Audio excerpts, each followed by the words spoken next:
కొంత property offences ఇబ్బంది పెడుతున్నవి అని చెప్పేసి జరిగిన నేపథ్యంలో మేము కట్టుదిట్టంగా ఈ ప్రాపర్టీ అఫెన్సెస్ ప్రివెన్షన్ కోసం తీసుకున్నటువంటి చర్యలు సత్ఫలితాలనిచ్చి ఈ మధ్యన కొంత అఫెండర్స్ కూడా పట్టుకోవడం జరిగింది. ఈ ప్రయత్నాల్లో భాగంగా ఈ మధ్యన గడ్వాల్లో ఒక 20 తులాల బంగారం 80,000 రూపాయలు, గట్టు పిఎస్లో 10 తులాల బంగారం 80,000 రూపాయలు, గద్వాల టౌన్ రాఘవేంద్ర పాండురంగ కాలనీలో ఒక 20 తులాల బంగారం 2,75,000 రూపాయలకు సంబంధించిన హౌస్ బర్గ్లీ జరిగింది. దాంట్లో మా వాళ్ళు పకడ్బందీగా దర్యాప్తు నిర్వహించి నిందితులను పట్టుకోవడం జరిగింది.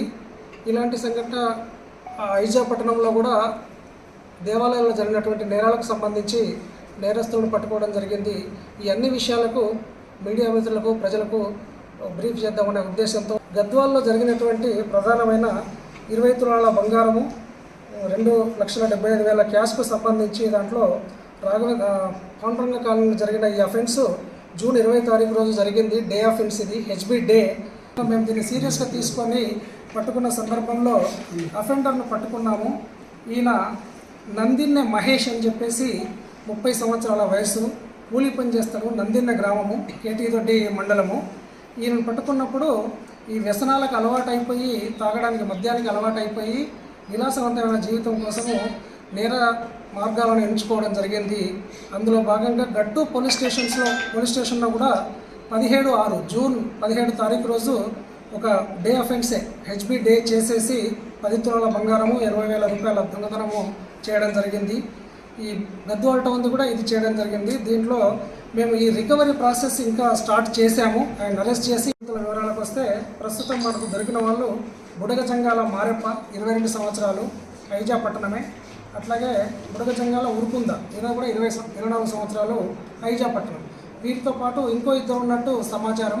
అది కూడా మేము పూర్తి విచారణ చేసిన తర్వాత నిందితుల గురించి పూర్తి వివరాలు సేకరించి వీళ్ళను కూడా రిమాండ్ తర్వాత పోలీస్ కస్టడీకి తీసుకొని దానికి సంబంధించిన పూర్తి వివరాలు, ఇంట్రాగేషన్, ప్రాపర్గా ఇంకెక్కడెక్కడ చేశారు, వీళ్ళ అసోసియేట్స్ ఇంకెవరైనా ఉన్నారా, ప్రాపర్టీ ఎక్కడ డిస్పోజ్ చేశారు, రికవరీ చేయడము, ఇదంతా కూడా బాధితులకు ఎప్పుడు కూడా మేము సాంత్వన కలిగించడానికి అని చెప్పేసి మా ప్రయత్నంలో ఎప్పుడు కూడా ఉంటుంది. ఎప్పట్లాగానే ఈ ముఖ్యంగా సీసీటీవీ కెమెరాస్ అనేది, ఒక సీసీటీవీ కెమెరా ఒక 100 మంది పోలీసులకు సమానం. విరామం ఎరగక అది పనిచేస్తుంది. ఒక అర్ధరాత్రి ఒక అగంతకుడు వచ్చేసి మాయం చేస్తే అది దొరకనప్పుడు వాళ్ళ బాధ ఎంత ఉంటుందో మనకు చెప్పాల్సిన అవసరం లేదు. ఇవన్నిటికీ పరిష్కారం చిన్న సీసీటీవీ కెమెరాస్ ఉంటే పొరపాటున జరగకూడదు జరిగితే కూడా దాని రికవరీకి మాకు చేదోడవాదం ఉంటుంది. ఈ సందర్భంలో కూడా సీసీ కెమెరాస్ మాకు చాలా ఉపయోగపడ్డవి ఈ డిటెక్షన్స్లో కూడా. అలాగే 100 డయల్ అనేది మీకు ఒక ఎంత మంచి సేవ అంటే దాన్ని వాడుకున్న వాళ్లకు తెలుస్తుంది. ఇప్పుడు మొదలు గట్టు పోలీస్ స్టేషన్లో 10 తులాల బంగారం 80,000 రూపాయలు పోయినవని చెప్పేసి కంప్లైంట్. దీంట్లో ఈ 10 తులాల బంగారంలో 7 తులాల బంగారు రికవరీ అయింది. ఇంకా మిగతా క్యాష్కి సంబంధించి రికవరీ కాలేదు. వాళ్ళ నేమ్స్ చెప్పుతున్నారు. 10 తులాల్లో 7 తులాలు చేశాము, 80,000 అమౌంట్ మాత్రం ఇంకా రికవరీ కాలేదు. It is under process. ఒకటి గద్వాల్ టౌన్లో మొత్తం 20 తులాల 2 గ్రాముల బంగారు 2,75,000 క్యాష్. దీంట్లో మొత్తం బంగారము ఆల్మోస్ట్ రికవరీ అయింది.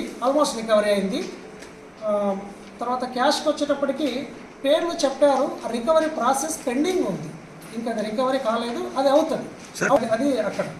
తర్వాత ఐజా కూడా జరిగింది.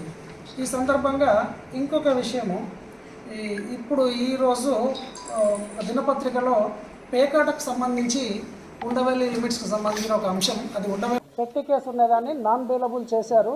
చాలా సీరియస్ అఫెన్స్. ఈరోజు కూడా మా ఎస్పీ సార్ స్టేట్మెంట్ కూడా దానికి సంబంధించి వచ్చింది, మీరు అబ్జర్వ్ చేశారు. ఎట్టి పరిస్థితుల్లో పేకాట అనేది ఇక్కడ నడవనివ్వము, అందులో ఇన్వాల్వ్ అయినా ఎవరిని కూడా స్పేర్ చేసేది లేదు. పోలీస్ డిపార్ట్మెంట్కి సంబంధించిన ఆఫీసర్స్ మీద అలిగేషన్ వచ్చింది, దాన్ని కూడా మేము డీప్గా చూస్తున్నాము. ఇన్సిడెంట్ మేము పట్టుకున్నాము, అమౌంట్ రికవరీ దగ్గరకు సంబంధించి రాశారు. ఇందులో ఏమాత్రం వాస్తవం లేదు. పోలీసుకు తెలుసు, ఆఫీసర్లకు అన్నారు. ఆఫీసర్లు ఎట్టి పరిస్థితుల్లో ఇలాంటివి చెయ్యరు.